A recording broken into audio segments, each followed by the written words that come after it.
Environment के बारे में। ठीक, अब देखते हैं इन्वायरमेंट में क्या मामला चल रहा है। Environment is defined as sum total of biotic और abiotic component that surround influence of an organism. मतलब बायोटिक और एबायोटिक कंपोनेंट्स जो पूरे ऑर्गेनिज्म, मतलब जो इफेक्ट करते हैं हमारे ऑर्गेनिज्म को या हमको, उस वही क्या होता है, इन्वायरमेंट होता है। ये क्या क्या इंक्लूड करता है? Everything that surround an organism influencing its survival, growth and development. ठीक, the environment consist of biotic यानी कि living and abiotic non living components which interact with each other to maintain ecological balance. ठीक, broad components of environment क्या क्या हैं? The environment is broadly classified into 3 component. कौन कौन से? Physical या अबायोटिक कंपोनेंट कौन कौन से हैं? इंक्लूड नॉन लिविंग एलिमेंट जैसे सॉइल, एयर और वाटर। ठीक, these component provide necessary resources for life and influence climatic conditions. जैसे सॉइल क्या करता है? Determine the fertility of land, plant growth and microbial life. ठीक, एयर क्या करता है? Essential for respiration and climate regulation. Water क्या करता है? Vital for survival, agriculture and industry. ठीक, अब बायोटिक क्या करते हैं? वो तो सब तो बायोटिक कंपोनेंट्स हो गए। अब बायोटिक कंपोनेंट्स हो गए क्या क्या हम?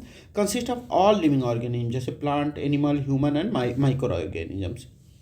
एग्जाम्पल, प्लांट प्राइमरी प्रोड्यूसर है ऑक्सीजन और फूड का। एनिमल क्या है? कंज्यूमर है, maintain ecological balance. Micro organism क्या करता है? Decomposers that recycle nutrients. Interaction among these organism form food chains, food webs and ecological pyramids. अब कल्चरल एलिमेंट्स क्या है? मैन मेड इन्वायरमेंट जैसे इकोनॉमिक, सोशल और political aspect created by human activities. Economic activities, agriculture, industry and trade. Social structure, settlements, urbanizations and traditions. Political elements के बारे में देखते हैं, governance, environmental policies and conservation laws. Structure क्या है environment का? Environment exist at different level जैसे micro environment की कैसे? Immediate surrounding of an organism, हमारे अगल बगल की चीज़ों को माइक्रो इन्वायरमेंट कहते हैं जैसे पॉन्ड हो गया, ट्री हो गया। Macro environment larger system influence organism जैसे फॉरेस्ट और ओशियन। जो लार्जर सिस्टम है वो क्या है? Macro environment. Important environment concepts क्या है? Ecosystem and it's component. Ecosystem क्या है? Is a functional unit of nature. Functional unit क्या है नेचर का? इकोसिस्टम। क्या क्या कंसिस्ट करता है? बायोटिक एंड एबायोटिक कंपोनेंट जैसे natural ecosystem, forest, grassland, ocean, river. Type of ecosystem की बात हो रही है तो नेचुरल इकोसिस्टम में फॉरेस्ट, ग्रासलैंड, ओशियन और रिवर। आर्टिफिशियल में urban areas, agricultural fields and aquariums. ठीक, अब फैक्टर क्या है? Biotic factor, predation, competition and symbiosis. ये बायोटिक फैक्टर है। एबायोटिक, टेम्परेचर, ह्यूमिडिटी, रेनफॉल और light. Climate change and impact क्या? क्लाइमेट चेंज और उनका impact. Climate change affect environmental variation such as soil type, topography and natural disaster. Human induced activities like deforestation, industrialization and pollution contribute to climate change. ठीक, important environmental legislation और books क्या है? Silent spring 1962 में लिखा गया, किसके द्वारा? Rachel Carson. बहुत क्रांतिकारी बुक थी ये, a landmark book in environmental science exposing the danger of pesticide, DDT को। ये बुक जो थी साइलेंट स्प्रिंग, वो डीडीटी या पेस्टिसाइड जो हम लोग यूज़ कर रहे थे उसको क्या कर रही थी, उसके जो डेंजरस चीज़ें हैं उसको एक्सपोज किया इन्होंने। Trigger the modern environmental movement and led the ban at DDT in USA. इस बुक की वजह से साइलेंट स्प्रिंग जो 1964 में आई थी, किसने 62 में आई थी, रैचल कार्लसन ने लिखा था, उसकी वजह से डीडीटी को यूएसए में बैन कर दिया गया। इन्वायरमेंट प्रोटेक्शन एक्ट देखा जाए 1986 में आया इंडिया में। कब? 1986 में आया। एक comprehensive law to safeguard biotic and abiotic components of the environment. ठीक, कब इनेक्ट हुआ? After the Bhopal gas tragedy. अब जब कोई ट्रेजिडी हो जाती है तभी वो लगभग होता है। तो इन्वायरमेंट प्रोटेक्शन एक्ट कब आया? 1986 में भोपाल गैस ट्रेजिडी हुई दिसंबर 1984 में, to control pollution and environmental degradation. की फीचर क्या है? Regulate industrial pollution, enforces environmental impact assessment. ठीक, establishes penalties for environmental violations. अब एडिशनल नॉलेज हम लोग देखते हैं। फॉरेस्ट कंजर्वेशन एक्ट 1980 में आया, regulate deforestation and promote afforestation. अब देखिए, इन्वायरमेंट प्रोटेक्शन एक्ट 1986 में, फॉरेस्ट कंजर्वेशन एक्ट 1980 में आया। ठीक, ये डिफॉरेस्टेशन को रेगुलेट करने के लिए और प्रमोट करने के लिए फॉरेस्टेशन को। वाइल्ड लाइफ प्रोटेक्शन एक्ट 1972 में आया। ठीक, वाइल्ड लाइफ प्रोटेक्शन एक्ट 1972 में आया। Establishes protected areas and national park. इसके बाद से एरिया नेशनल पार्क्स को प्रोटेक्ट मतलब एरियाज को प्रोटेक्ट करने और नेशनल पार्क की संख्या बढ़ने लगी वाइल्ड लाइफ प्रोटेक्शन एक्ट 1972 के बाद। Air prevention and control of pollution act 1981 में आया। ठीक, ये क्या किया, controls air pollution from industries and vehicles. क्या किया, control air pollution from industries and vehicles. Water prevention and control, देखिए ये air prevention and control of population था। ठीक, ये 1981 में आया। फिर water prevention and control of pollution था, 1974 में आया। इसने क्या किया, वाटर कंटेमिनेशन को बढ़ाने से रोका। अब देखते हैं environment important environmental events and एक समिट। स्टॉकहोम कॉन्फ्रेंस 1972 में आया, ये पहला मेजर ग्लोबल इन्वायरमेंट समिट था। फिर रियो अर्थ समिट हुआ 1992 में। ये क्या हुआ, एजेंडा 21 और एजेंडा 21 रियो में एजेंडा 21 और UNFCC को जो है मतलब उसकी इस्टेब्लिशमेंट हुई। पेरिस एग्रीमेंट हुआ 2015 में। ये क्या एम किया, to limit global warming below 2 degree Celsius. ये तो था हम लोग का एक्सप्लेनेशन वाला। अब हम लोग देखते हैं इससे रिलेटेड क्वेश्चन जो आ चुके हैं। इन्वायरमेंट क्या रिफर करता है, the natural land world of land water air plants and animal that exist around it, बिल्कुल हो सकता है। Sum total of condition that surround human beings at a given point at time, बिल्कुल हो सकता है। Interacting system of physical biological and cultural element that are interlink, बिल्कुल हो सकता है। तो ये पूरा करेक्ट है। ठीक, अब देखते हैं। The term environment derived from French word, ये इन्विरॉन कहाँ से आया, फ्रेंच वर्ड से। मतलब क्या था, इन सर्कल और सराउंड। ठीक, environment is an extensive concept encompassing all living biotic and non living abiotic component that interact and influence an organism throughout its existence। Natural world क्या है अपना, physical, air water and soil climate and biological component, plant animal and micro organism, farming, natural ecosystem. Amazon rain forest supports a vast diversity of life and plays a crucial role in the earth's carbon cycle.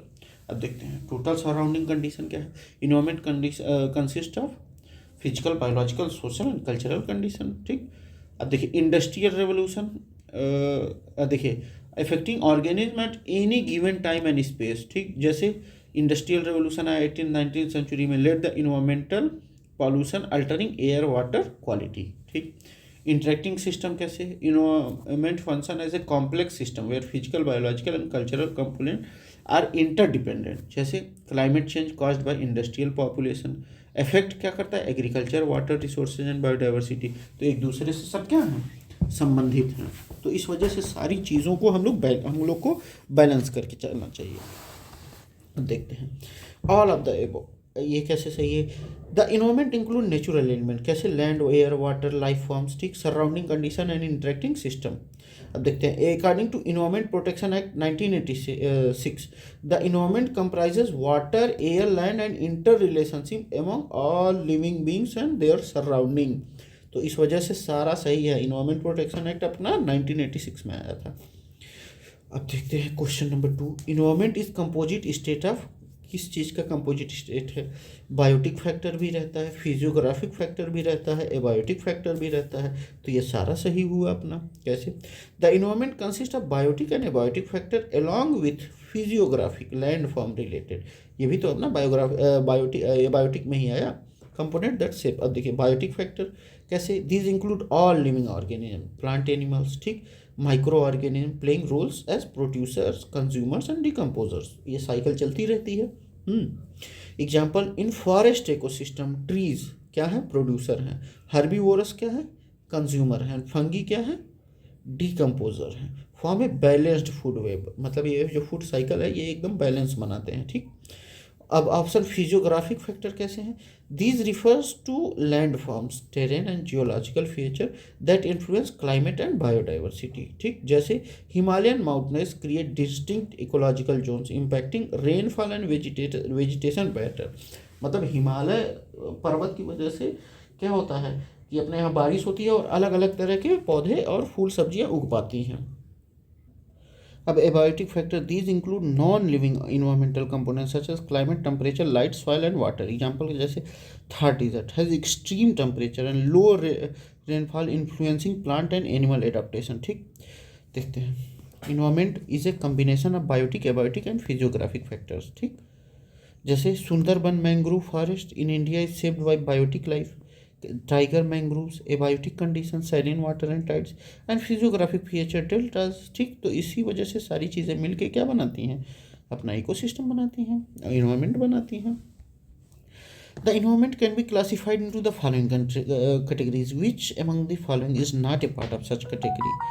Operational environment, physical environment होता है, cultural environment होता है, biological environment होता है, operational environment नहीं होता। ये तो हम लोग खुद ही बनाते हैं, ये स्टैंडर्ड क्लासिफिकेशन नहीं है। ठीक, this term is not commonly used in environmental studies but it is often associated with business, military and strategic planning. ठीक, in military studies and operational environment refers to geographical and situational factor affecting military studies। ठीक, तो ये नहीं है। Physical environment कैसे है, ये compose natural elements like climate, landform, water bodies and minerals. ठीक, जैसे western Ghat in India influence monsoon patterns and biodiversity. ठीक, cultural environment include human made structure, tradition, economy and political system. जैसे urbanization, industrialization and agriculture practices are part of cultural environment.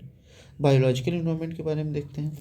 Includes all living organism, plants, animals and micro organism that interact in ecosystem. ठीक, जैसे great barrier reef is biological environment supporting diverse marine species. ठीक, ये क्या है, biological environment है। देखते हैं एक बार फिर से। Include all living organism, plant, animal and micro organism that interact in ecosystem. ठीक, अब देख लेते हैं और चीज़ें क्या हैं हम लोग के जानने के लिए। एवोल्यूशन ऑफ इन्वायरमेंट थॉट, ये कब आया, मतलब स्टॉकहोम कॉन्फ्रेंस 1972 में पहली बार हुआ। ये पहला ग्लोबल एफर्ट था ताकि इन्वायरमेंट कंसर्न को हम लोग समझ सकें। ठीक, जैसे साइलेंट स्प्रिंग बुक आई थी 1962 में कार्ल रेसन की, तो उन्होंने बताया डीडीटी का, उसी तरीके से रेवोल्यूशन शुरू हुआ।